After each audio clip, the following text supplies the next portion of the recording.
Today we will be discussing about the image formation of concave mirror and convex mirror.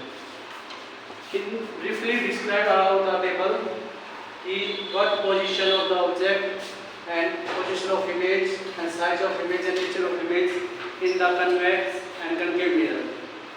So in short time period, we describe all the image in a table. Now first, our object in that position of object at infinite. अगर आपका object जो है infinite position पे है तो हमारी image formation होगी वो कहाँ पे होगी एट फोकस पॉइंट पे होगी हमेशा. ठीक है, हमेशा याद रखना जब भी आपका ऑब्जेक्ट इनफाइनाइट पे होगी किस पे होगी फोकस पे होगी.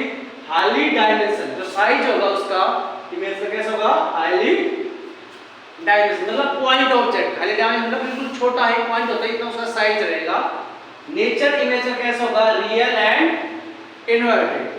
ठीक है, first case will be about कि ऑब्जेक्ट आपका इनफाइनाइट पे हो गया कहाँ पोजीशन बनी इमेज की फोकस पे बनेगी एक पॉइंट ऑब्जेक्ट बनेगा और कैसे नेचर होगा उसका रियल एंड इनवर्टेड. सेकंड थी हमारा कि पोजीशन ऑब्जेक्ट की बियॉन्ड द सी कि हमारा बियॉन्ड द सी अगर आपका ऑब्जेक्ट रहता है कनकेव के केस में तो आपकी इमेज फॉर्मेशन कहाँ हुई थी बिटवीन सी एंड एफ और कैसा साइज है उसका डायमेंशन मतलब पॉइंट ऑब्जेक्ट से कुछ बड़ा. And nature of image real and inverted होगी इस केस में भी सेम.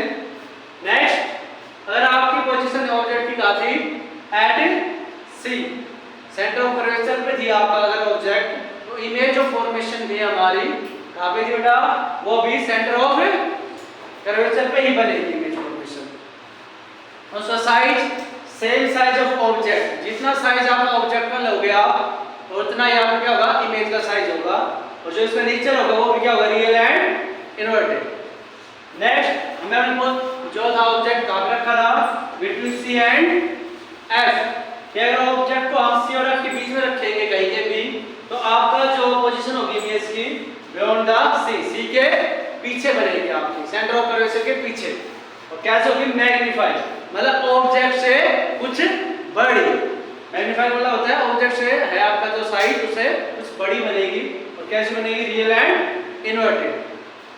हमारा जो पास होता है ना ऑब्जेक्ट एट फोकस अगर हम आपके ऑब्जेक्ट को फोकस में रखेंगे ऑब्जेक्ट को तो कहाँ बनेगी आपकी इमेज तो वो बिल्कुल पैरेलल लाइन चली गई थी हमारी मतलब वो कहाँ गई थी एट इनफाइनाइट वो लाइनें कभी भी नहीं मिलेगी. ठीक है, इमेज फॉर्मेशन दूर तक आप उसको देख सकते हैं इस केस में और कैसे होते हैं हाईली इनफाइनाइट बड़ी लार्ज इमेज फॉर्मेशन होगी इस केस में और कैसे होगी real and inverted.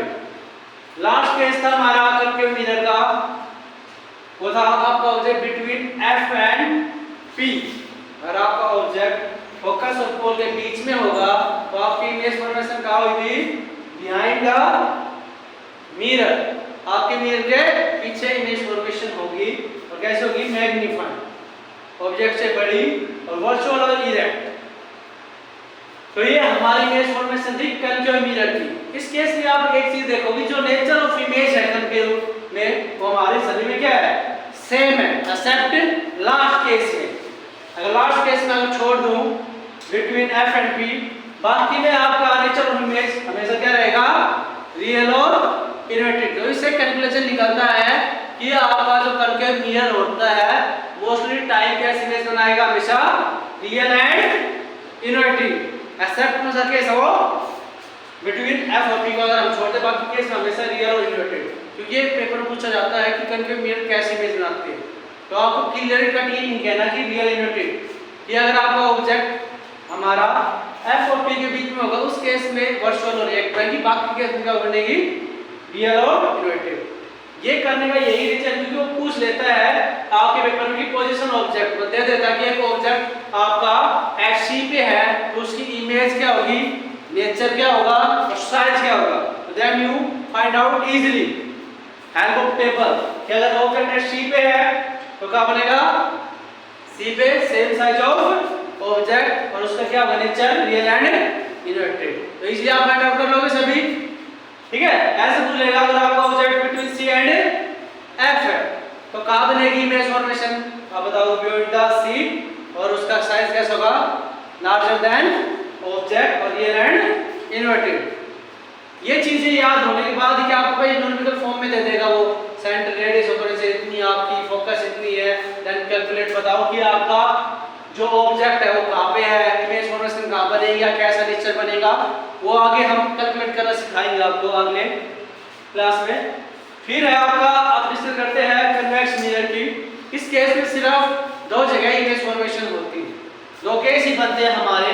First case है कि आपका ऑब्जेक्ट क्या हो इनफाइनाइट पे, क्या ऑब्जेक्ट आपका इनफाइनाइट पे होगा, तो उस केस में कहाँ बनेगी आपकी इमेज एट फोकस, कहाँ बनेगी एट फोकस। पर इसमें एक यही डिफरेंस है, इसमें बिहाइंड द मिरर बनेगी, क्या बनेगी behind the mirror. Image formation कहाँ होगी आपकी मिरर के पीछे होगी, और कैसे होगा हाईली डायमेंशन, मतलब बिल्कुल स्मॉल पॉइंट ऑफ द जितनी इमेज फॉर्मेशन होगी। और कैसे होगी आपका नेचर उसका वर्चुअल और इरेक्ट, कैसे होगी वर्चुअल और इरेक्ट। सेकंड केस है ये कहता है बिटवीन इंफिनिटी एंड पोल, कि आपका जो प्रिंसिपल एक्सिस है के ऊपर इंफिनिटी से लेके पोल के बीच में कहीं भी ऑब्जेक्ट रख लो आप, कन्वेक्स मिरर के केस में, ठीक है।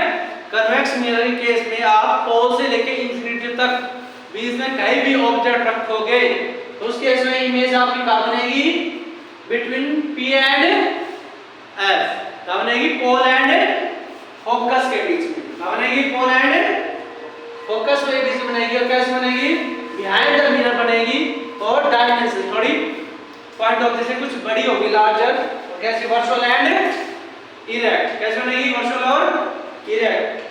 तो कन्वेक्स के केस में आप देखोगे जो इमेज फॉर्मेशन है आपकी वो जनरली कैसे बन रही है वर्चुअल और इरेक्ट। तो इसमें आप क्लियर कट कह सकते हो कि जो कन्वेक्स मिरर होता है वो हमेशा कैसे इमेज बनाएगा वर्चुअल और इरेक्ट, और हमेशा जो उसका साइज होगा इमेज फॉर्मेशन का वो हमेशा ऑब्जेक्ट से स्मॉल होगा, ऑब्जेक्ट से क्या होगा स्मॉल होगा।